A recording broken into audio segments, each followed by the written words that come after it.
आदर के साथ शहीदों को श्रद्धांजलि दी।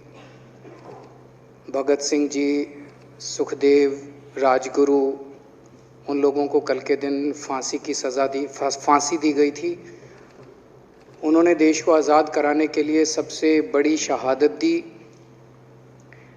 अध्यक्ष महोदय, मुझे बेहद खुशी है कि वैसे तो हम सब लोग सभी शहीदों को नमन करते हैं, सभी स्वतंत्रता सेनानियों का आदर करते हैं, लेकिन उन सभी स्वतंत्रता सेनानियों में एक तरह से दो चमकते सितारे हैं, बाबा साहब अम्बेडकर और भगत सिंह। दिल्ली सरकार ने ये निर्णय लिया है कि बाबा साहब अम्बेडकर और भगत सिंह जी की तस्वीरें सभी दिल्ली सरकार के दफ्तरों में लगाई जाएंगी। कुछ दिन पहले पंजाब सरकार ने भी ये निर्णय लिया है कि पंजाब सरकार के भी सभी दफ्तरों में भगत सिंह और बाबा साहब अम्बेडकर की तस्वीरें लगाई जाएंगी।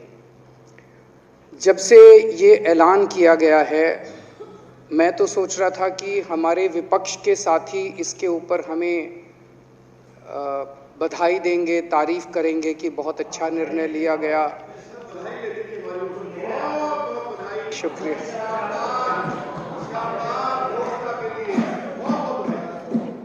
लेकिन जब से ये ऐलान किया है कि इतना, यहाँ तो कहने के लिए कह दिया, बाहर एक मिनट मेरे को पूरा, हमें इतना क्रिटिसाइज किया जा रहा है। बीजेपी वाले कह रहे हैं कि बाबा साहब अम्बेडकर और भगत सिंह की क्यों लगाई, सावरकर की क्यों नहीं लगाई, हेडगेवार की क्यों नहीं लगाई। तो मैं कह रहा हूँ भाई, सावरकर की और हेडगेवार की तुम लगा लो। अब देखो, जो बोल रहे थे उसमें तो किसी ने टिप्पणी नहीं की। मैंने कहा भाई सावरकर की बोल रहे हैं, सावरकर की और हेडगेवार की तुम लगा लो, हम बाबा साहब अम्बेडकर की और भगत सिंह की लगा लेते हैं। कांग्रेस वाले चिल्ला रहे हैं, इंदिरा गांधी की क्यों नहीं लगाई, राजीव गांधी की क्यों नहीं लगाई, सोनिया गांधी की क्यों नहीं लगाई। तो हम कह रहे हैं भाई, इंदिरा गांधी की तुम लगा लो, हम तो बाबा साहब अम्बेडकर की और भगत सिंह की लगाएंगे। अध्यक्ष महोदय, मेरे को पता नहीं था ये लोग बाबा साहब अम्बेडकर और भगत सिंह से ऐसी नफरत क्यों करते हैं सारे प्रतिपक्ष के लोग। मैं आपको बताता हूं क्यों करते हैं, और खासकर बीजेपी वाले बाबा साहब अम्बेडकर से इतनी नफरत क्यों करते हैं, मैं बताता हूं आपको। बाबा साहब अम्बेडकर ने संविधान बनाया, मैं बता देता हूं आपको, आप भी सेटिस्फाई हो जाओगे।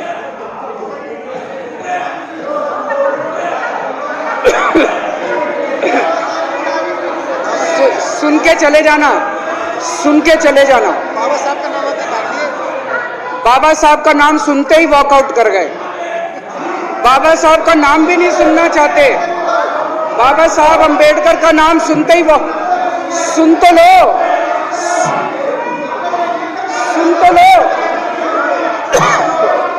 वो तमाशा, और ये सब कुछ जो इन्होंने बोला वो सच बोला। सुन तो लो।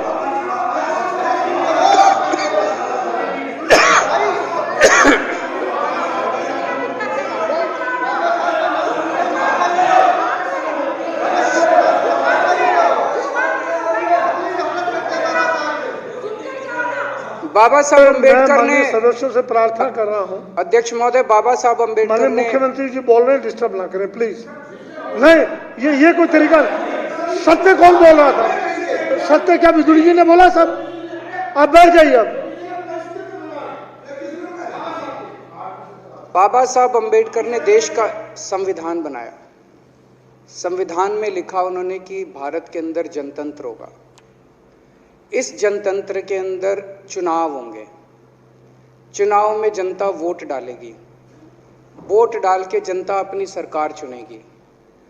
वो सरकार लोगों के सपनों को पूरा करने के लिए काम करेगी। बीजेपी को ये पसंद नहीं है। बीजेपी नहीं चाहती चुनाव हो। बीजेपी चाहती है कि चुनाव खत्म हो जाए। चुनाव होने ही नहीं चाहिए। चुनाव गंदी बात है इनके हिसाब से। चुनाव गलत बात है इनके हिसाब से। एमसीडी के अंदर 15 साल इन्होंने जम के लूटा। लूटने के सारे दुनिया के रिकॉर्ड तोड़ दिए। गिनीज बुक वालों की मीटिंग चल रही है कि हम भारतीय जनता पार्टी का नाम आने वाला है गिनीज बुक के अंदर एनसीडी का और बीजेपी वालों का। शानदार इन्होंने परफॉर्मेंस किया है। 15 साल के अंदर इन्होंने लूटने में कोई कसर नहीं छोड़ी। लूटने के बाद जब जनता में त्राही त्राही मच गई, लोग दुखी हो गए 15 साल के इनके शासन के बाद, और जनता ने मन बना लिया कि इस बार इनको मजा चखाएंगे और गुस्सा जाहिर करेंगे। चुनाव आयोग ने ऐलान कर दिया कि हम आज शाम को 5 बजे 9 तारीख को 9 मार्च को शाम को 5 बजे आज चुनाव की डेट्स की घोषणा की जाएगी। 4 तारीख को प्रधानमंत्री के दफ्तर से फोन जाता है, चिट्ठी जाती है चुनाव कमिश्नर को, चुनाव रद्द कर दो। पूरी दुनिया के अंदर आज तक ऐसा नहीं होगा कि प्रधानमंत्री सीधे सीधे चुनाव कमिश्नर को फोन करके और चिट्ठी लिख के कहते हैं कि चुनाव रद्द कर दो। इसलिए ये नफरत करते हैं बाबा साहब अम्बेडकर से। ये कहते हैं बाबा साहब अम्बेडकर नहीं होता तो जनतंत्र नहीं होता इस देश के अंदर। कल एक बीजेपी का बड़ा नेता मिला, बोला जी मैंने तो अपने बीजेपी के बड़े नेताओं को बोल दिया ये चुनाव का चक्कर छोड़ो, एमसीडी में भी एनडीएमसी जैसा कर दो। मैंने कहा इसका क्या मतलब? वो बोले जैसे एनडीएमसी में चुनाव ही नहीं होते, एनडीएमसी में केंद्र सरकार नॉमिनेट कर देती है, बोले जी एमसीडी में भी यही हो जाना चाहिए। अध्यक्ष महोदय, इनका बस चलना इस देश के अंदर सारे राज्यों में और देश में चुनाव कराना बंद कर दें। इसलिए ये नफरत करते हैं, इसलिए बाबा साहब अम्बेडकर से नफरत करते हैं ये लोग। बाबा साहब अम्बेडकर चुनाव की प्रक्रिया रख के गए थे, इनका बस चले तो ये चुनाव कराना बंद कर दे। कह रहे हैं हम तीनों एमसीडी को यूनिफाई करना चाहते हैं। अरे 7 साल थे तुम्हारे पास, सो रहे थे क्या 7 साल से? कहां थे तुम लोग 7 साल से? क्यों नहीं तुम लोगों ने क्यों नहीं तुम लोग यूनिफाई करने के लिए पैसे चाहिए? क्यों नहीं तुम लोगों ने यूनिफाई किया 7 साल से? चुनाव के 1 घंटे पहले तुम लोग चिट्ठी लिख रहे हो, अब सो के जागे हो कि अब यूनिफाई करोगे। तो यूनिफाई नहीं करना, चुनाव टालने हैं क्योंकि हार रहे हैं। मेरी हाथ जोड़ के विनती है, हार जीत लगी रहती है, कभी ये पार्टी हारती है, कभी वो पार्टी हारती है, कभी आज बीजेपी हारती है, कभी आम आदमी पार्टी भी हारती है, कभी कांग्रेस हारती है। देश बड़ा है, देश की सोचो। आज आम आदमी पार्टी है, कल आम आदमी पार्टी हो सकता है ना हो। आज बीजेपी है, कल बीजेपी हो ना हो। आज केजरीवाल है, कल केजरीवाल नहीं होगा।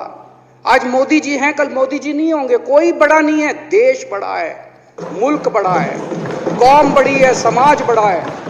देश को नहीं झुकने देना, देश को नहीं टूटने देना, देश को नहीं किसी भी हालत में देश पे आंच नहीं आनी चाहिए। ये लोग देश के साथ खिलवाड़ कर रहे हैं, ये लोग संविधान के साथ खिलवाड़ कर रहे हैं।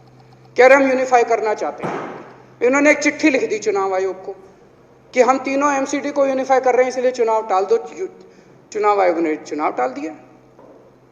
कल को दिसंबर में गुजरात के चुनाव हो रहे हैं। अब जनता कह रही है ये गुजरात हारेंगे। अब अगर ये गुजरात हारेंगे तो ये 10 दिन पहले चिट्ठी लिख देंगे चुनाव आयोग को कि भाई हम गुजरात को और महाराष्ट्र को एक कर रहे हैं, इसलिए गुजरात के चुनाव टाल दो। गुजरात के चुनाव टल जाएंगे। अगली बार ये लोकसभा हारेंगे, चिट्ठी लिख देंगे जी ये पार्लियामेंट्री फॉर्म ऑफ सिस्टम बड़ा खराब है, हम प्रेसिडेंशियल फॉर्म ऑफ सिस्टम ला रहे हैं, संविधान बदल रहे हैं, चुनाव टाल दो। चुनाव टल जाएंगे। ये क्या मजाक बना रखा है इन्होंने, नौटंकी कर रखी है इन्होंने। भारत जनतंत्र है, देश ये बर्दाश्त नहीं करने वाला जो इन्होंने नौटंकी कर रखी है। कहते हैं हम दुनिया की सबसे बड़ी पार्टी हैं, हम तो जी दुनिया की सबसे छोटी पार्टी हैं। फिर भी डर गए तुम लोग।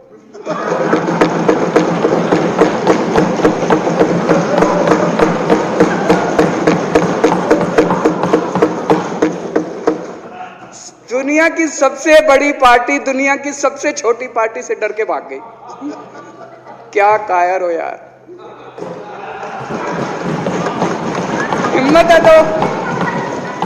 हिम्मत है तो चुनाव लड़के दिखाओ बीजेपी वालों, मान जाएंगे तुम। हिम्मत है तो चुनाव लड़के दिखाओ। कहते हो 56 इंच का सीना है, नहीं तो मान लो 56 इंच का सीना नहीं है, झूठ। नहीं तो मान लो कुर्ते के नीचे 56 इंच का सीना नहीं है, झूठ है ये। कल मैंने देखा, आपको भी बुरा लगा, मैं आपके कमरे में जब चाय पीने आया, आपने मेरे साथ अपना दुख शेयर किया कि जब एलजी साहब ने भाषण शुरू किया, ये सारे खड़े हो गए नारे लगाने। क्या कश्मीर फाइल्स टैक्स फ्री करो, और पीछे से 2 जने कह रहे थे दारू की दुकानें बंद करो। अब इनको भी नहीं पता आज नारे किस चीज के लगाने, ऊपर से आया तो था ऊपर से आया तो था। तो दो जने कह रहे थे दारू की दुकान बंद करो, आगे वाले कह रहे थे कश्मीर फाइल्स टैक्स फ्री करो, फिर दूसरे वाले ने कहा बे आज कश्मीर वाला नारा लगाना है। तो जैसे रैलियां होती हैं उसमें कुछ टीवी वाले माइक लगा देते हैं कि हाँ जी किस लिए आए हो, तो वो यूं यूं देखता है किस लिए।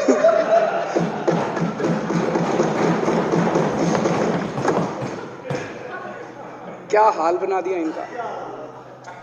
इसलिए थोड़ी राजनीति में आया था, इसलिए थोड़ी राजनीति में आए थे। एक पिक्चर आई थी बंटी और बबली, उस पिक्चर में एक सीन था, कुछ लोग एक नेता के घर के सामने जाते हैं, हमारी मांगे पूरी करो, हमारी मांगे पूरी करो। नेता बाहर आता है, कहता है क्या मांगे हैं, तो सारे एक दूसरे की तरफ, इनको पता ही नहीं क्या मांगे। आज सारे देश की सारी भारतीय जनता पार्टी एक पिक्चर के पोस्टर लगा रही है गली गली में जाके। पूरी सारी भारतीय जनता पार्टी देश में एक पिक्चर के पोस्टर लगा रही है। इसलिए राजनीति करने आए थे, पिक्चरों के पोस्टर। अपने बच्चों को क्या जवाब दोगे? घर जाके बच्चे पूछेंगे पापा क्या काम करते हो? पिक्चरों के पोस्टर लगाता हूं।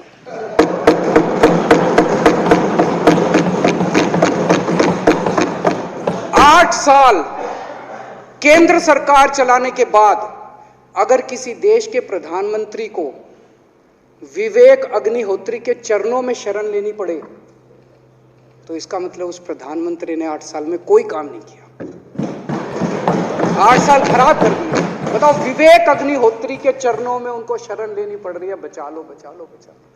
अगर किसी प्रधानमंत्री को कह रहे हैं कश्मीर फाइल्स टैक्स फ्री करो, अरे यूट्यूब पे डाल दो, फ्री हो जाएगी। टैक्स फ्री क्यों करा रहे हो? इतना ही तुमको शौक है, विवेक अग्निहोत्री को बोलो यूट्यूब पे डाल देगा, सारी पिक्चर फ्री है, सारे जने देख लेंगे एक ही दिन के अंदर।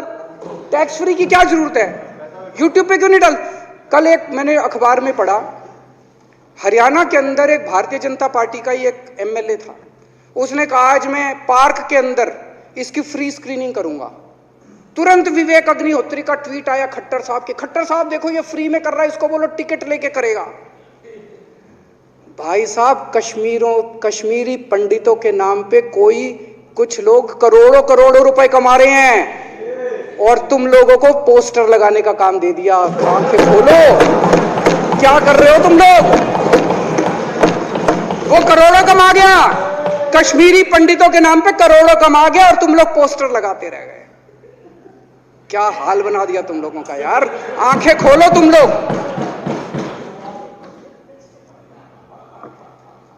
भेड़ बकरियों की तरह हाँक रखा है पूरे बीजेपी वालों को, भेड़ बकरियों की तरह हाँक रहे हैं। एक दिन बोले 3 का कृषि कानून लेके आए हैं, बहुत शानदार है, और फिर नीचे मैसेज आया भाई सारे जने तारीफ करो मोदी जी की। सारे बोले वाह मोदी जी वाह, क्या मास्टर स्ट्रोक है। और मेरे को याद है इसी सदन के अंदर इन लोगों ने उन 3 कानूनों की खूब तारीफ की थी, बोले क्या मास्टर स्ट्रोक है और क्या शानदार कानून लेके आए।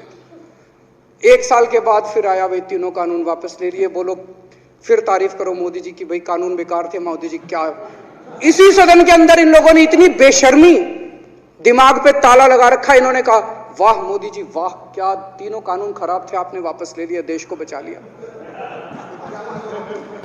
क्या मास्टर स्ट्रोक, ये क्या हाल बना दिया आप लोगों का यार। फिर थोड़े दिन बाद बोले भाई दारू की दुकानों के खिलाफ करो, फिर सारे जने दारू की दुकान बंद करो, दारू की। अब दारू ठीक हो गई दिल्ली में, आजकल तो शोर नहीं करते तुम लोग। अब कश्मीर फाइल आ गई, पहले कृषि कानून, रोज काम दे रखा है तुमको, कुछ ना कुछ ऊपर से आ जाता है, काम दे रखा है। अब दारू की दुकान है। मेरा एक ही निवेदन है मेरे बीजेपी के साथियों से, आप तो अपने ही हो, आप तो सब अपने, मेरे छोटे भाई बड़े भाई बिदुरी साहब तो बड़े भाई है मेरे, आप तो सारे अपने हो यार। थोड़ा सा देश के बारे में सोचो यार, थोड़ा देश के बारे में सोचो।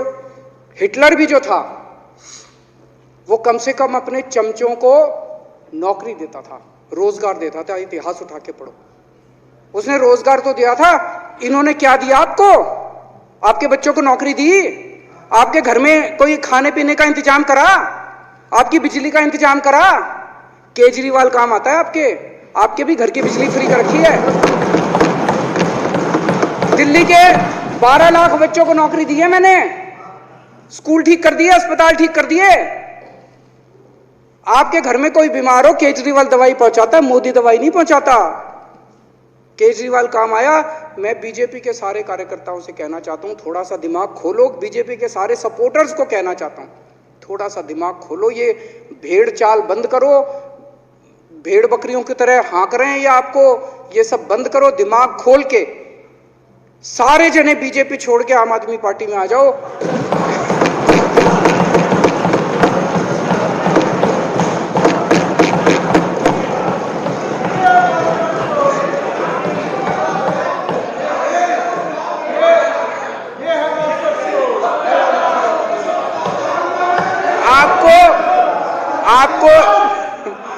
आपको इज्जत मिलेगी, सम्मान मिलेगा। आपसे कतई झूठे नारे नहीं लगवाएंगे। राष्ट्र निर्माण में आपको साथ लेंगे हम, राष्ट्र निर्माण करेंगे आपके साथ मिलकर। ये पोस्टर भी नहीं लगवाएंगे झूठी फिल्मों के। और जो भी करना हो, कम से कम यार ये पिक्चर का प्रमोशन करना तो बंद करो।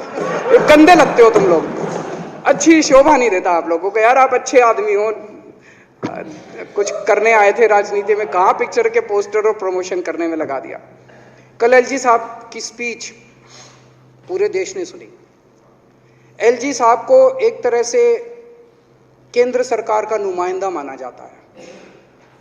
एलजी साहब ने भी हमारी सरकार की कितनी तारीफ करी। 50% जीडीपी 5 साल के अंदर बढ़ गया। भारत में आज तक कभी किसी राज्य का नहीं बढ़ा। इतने शानदार काम दिल्ली सरकार ने किए हैं कि केंद्र सरकार द्वारा नियुक्त एलजी साहब ने भी दूसरी सरकार की, आम आदमी पार्टी की सरकार की भूरी भूरी शब्दों में तारीफ की। मैं एलजी साहब का बहुत बहुत शुक्रिया अदा करना चाहता हूं और इस धन्यवाद प्रस्ताव का समर्थन करता हूं।